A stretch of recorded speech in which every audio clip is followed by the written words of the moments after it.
Fridays are awesome. Also awesome that you're taking 10 minutes for commercial-free current events on CNN Student News. I'm Carl Azus. A U.S. federal appeals court ruled yesterday that the National Security Agency's collection of telephone records is illegal under the Patriot Act. Lots of different parts to this. First, the Patriot Act. It was passed and signed by President George W. Bush after the September 11, 2001 terrorist attacks on the U.S. It expanded the government's ability to investigate and keep tabs on suspected terrorists. It was renewed by President Bush and President Obama. Second, the National Security Agency. In 2013, former U.S. government contractor Edward Snowden leaked information that the NSA had a secret program. It gathers up millions of phone records on a daily basis. Not what people say, but the numbers involved and the length of the calls are collected. The Obama administration has argued that part of the Patriot Act allows the government to continue to collect that information. But it lost its case with an appeals court ruling that the NSA's program goes beyond what Congress authorized. The part of the Patriot Act that the government said authorizes the NSA program expires in June. Lawmakers are divided over whether to reauthorize it. There's a state of emergency in 12 Oklahoma counties. One reason? Dangerous amounts of rain. A line of storms passed through several U.S. states earlier this week, dumping so much water that rivers and creeks have crested their banks in some areas. Oklahoma City got 7+ inches of rain. Officials there declared a flash flood emergency for the first time ever. The other reason? Tornadoes, plural. Dozens of people reported them. At least 13 people were hurt by a twister. We're not sure yet exactly how many tornadoes there were on Wednesday night, but we can tell you where they struck. From Nebraska all the way down to Texas. Now, I don't have a real number. Was there 30? Was there 50? We don't know. Because if one guy reports it from the southeast, another from the northeast, it could have been the same storm reported. So the Weather Service will go out there and look at how many damaged swaths are out there. But I can tell you that there is a couple tornadoes for sure, because I can show you pictures. Like this one, Verdon, Oklahoma, tornado on the ground, no question about it. This was late in the evening after the storms had already gone through parts of Norman, and then here farther to the north and on up into Republic County, Kansas, and then finally up into Hardy, Nebraska. Look at that beast. That is a tornado. Luckily, no big buildings in the way, no homes, no schools, no cities in the way of that, but obviously a lot of damage done there across parts of the country. Something else yesterday, great pictures there. Please don't do this, because here's what happened yesterday. We had these called high precipitation thunderstorms, a lot of rain, high precip. So if you're looking at the storm, you can take a picture of it right there. That's no problem. You can actually see it. But as the storm wraps up, all of a sudden, you can't see it anymore because the veil of rain that you have to look through is completely obscuring your view of the tornado. You can't see that through all that rain. There's no possible way to see it. The tornado is there, you're seeing it, and then all of a sudden, the tornado wraps around, the rain wraps around, and you can't see the tornado. One of the coolest random facts we've done this year involved mosquitoes, that only female mosquitoes bite. There are thousands of species of these insects. They can transmit dangerous diseases like malaria and dengue. They're not going to win a popularity contest unless you're ranking the insects that bite you. There may be science behind why some people get bit more often.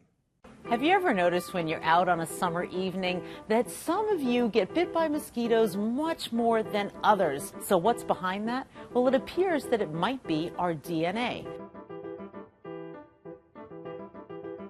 Researchers in London looked at identical twins and fraternal twins. Fraternal twins do not have identical DNA. And when they took the mosquitoes and they exposed them to the fraternal twins were often bit in differing amounts. It wasn't exactly the same.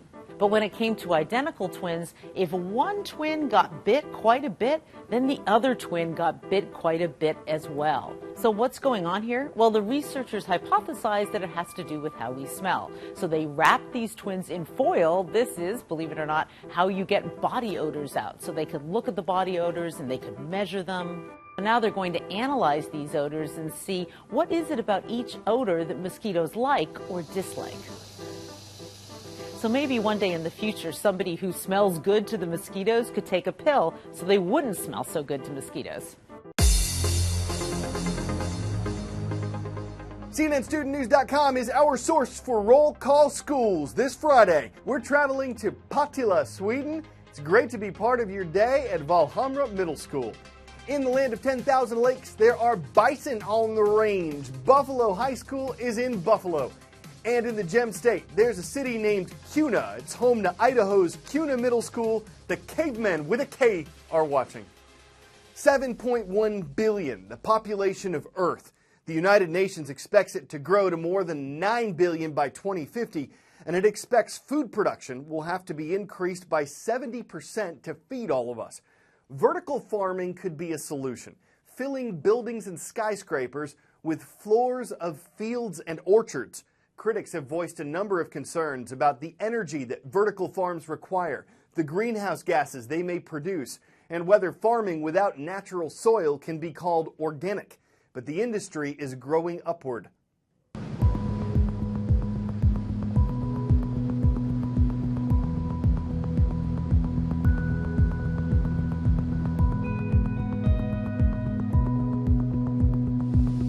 Vertical farming is being able to grow indoors in a controlled environment where you control all the elements that it takes to nurture a plant. The lights, the nutrient, the water, and you do that in a stacking tower.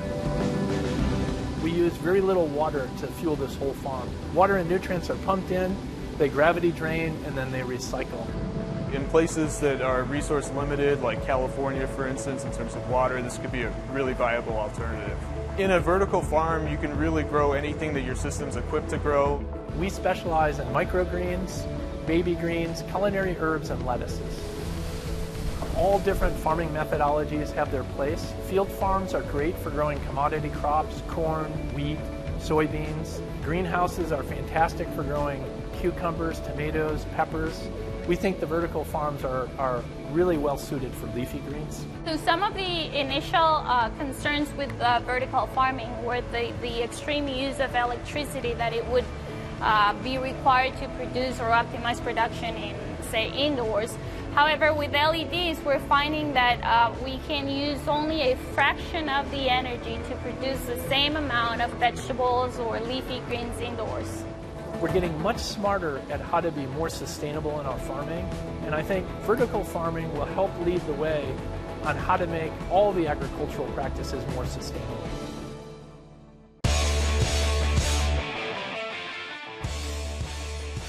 You know, when you hear shaking dog paintings, you're gonna need some explanation. Well, some folks got together with some dogs. They poured some color over the animals, set up canvases nearby, and let the dogs shake, shake, shake their way to art. The paint, well, it's not really paint. It's a non-toxic mix of cornstarch and food coloring. One dog even ate some of it. Organizers are hoping it'll raise money for dog shelters in Brazil. Plus, it gives us access to original barkworks with renowned artists like Pablo Picapu, Vincent van Golden, George Surratt Terrier, Henry Mastiff, Corgi O'Keefe, Norman Rock Welsh Terrier, Michelangelo Chin, Mary Cascati, and one of my favorites, Leonard Doberman. Of course, these masters have masters, but paying them tribute was the least we could do. Have a great weekend from all of us at CNN Student News.